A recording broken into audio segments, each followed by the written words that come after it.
Hey guys, welcome back to chapter 15 of Caraval.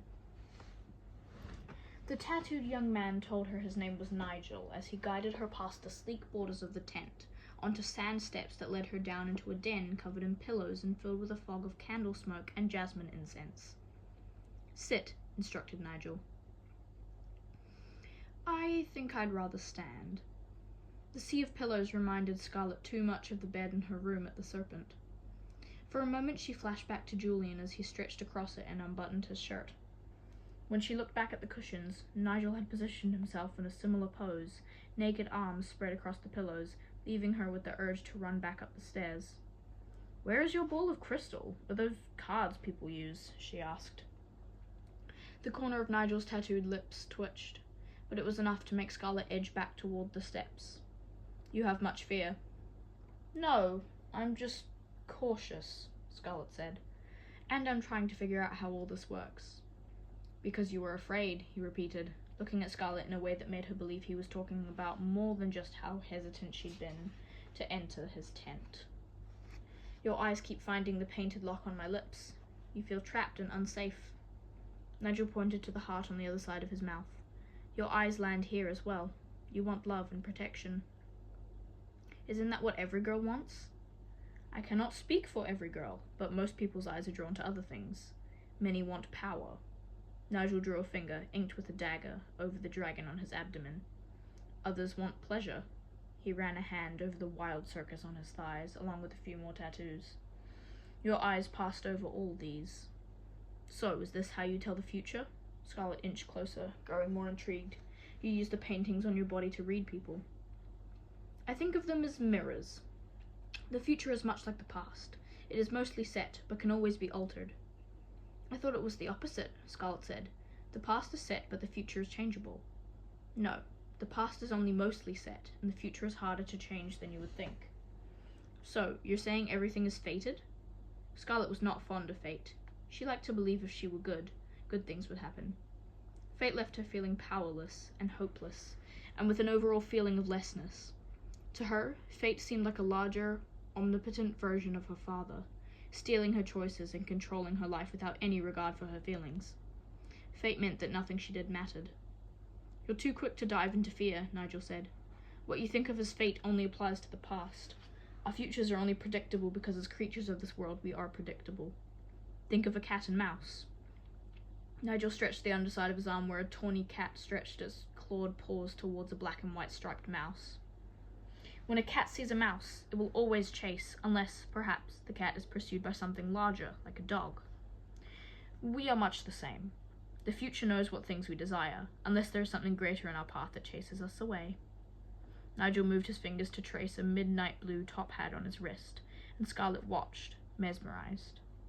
It looked almost exactly like the one Legend had worn in her dream, making her recall the time when all she wanted was a letter from him. "But even those things that might alter our course, the future usually sees clearly," Nigel went on.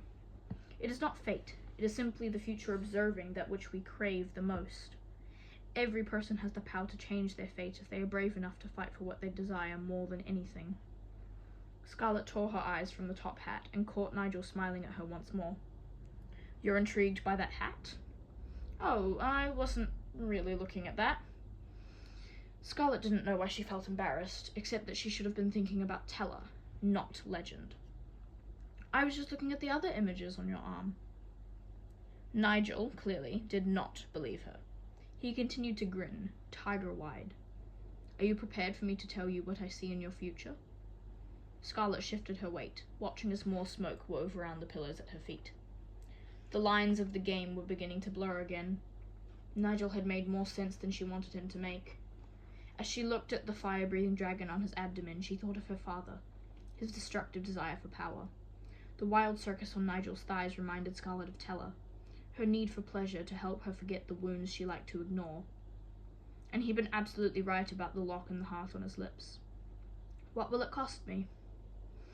"Just a few answers." Nigel waved a hand, flicking wisps of purple smoke in her direction. "I will ask you questions, and for every one you respond to truthfully, I will give you an answer in return." The way he said it made it sound so simple. Just a few answers. Not her firstborn child. not a piece of her soul. So simple. Too simple. But Scarlet knew nothing was that simple, especially not in a den such as this, a place designed to trap and seduce. "I'll start with something easy," Nigel said. "Tell me about your companion, the handsome young man you travelled here with. I'm curious. How do you feel about him?" Scarlet's eyes immediately returned to Nigel's lips, to the barbed wire around him. Not the heart. Not the heart. Her feelings for Julian were not like that. Julian is selfish, dishonest, and opportunistic. And yet you've agreed to play the game with him. Those must not be your only feelings. Nigel paused. He'd seen her look at the heart. Why it mattered, Scarlet wasn't sure, but she could tell it did. She heard it in the way he asked, "Do you find him attractive?" Scarlet wanted to deny it. Julian was the barbed wire, not the heart. But while she didn't always like Julian as a person, she couldn't honestly deny he was extremely appealing physically. His rugged face, his wild dark hair, his warm brown skin. And even though she would never tell him, she loved the way he moved, with total confidence, as though nothing in the world could harm him.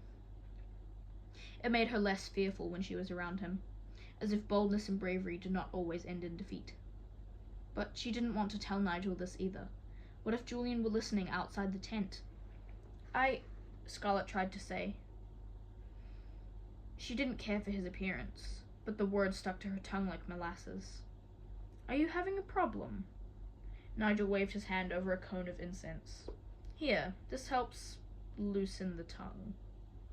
Or forces people to tell the truth, thought Scarlet. When Scarlet opened her mouth again, the words poured out. "I think he's the most attractive person I've ever seen." She wanted to clap her hand over her mouth and shove the words back inside. "I also think he's thoroughly full of himself," Scarlet managed to add, just in case the scoundrel was listening outside. "Interesting." Nigel formed a steeple with his hands. "Now, what 2 questions would you like to ask me?" "What?" It alarmed her that Nigel only wanted to know about Julian. "You don't have any more questions for me?"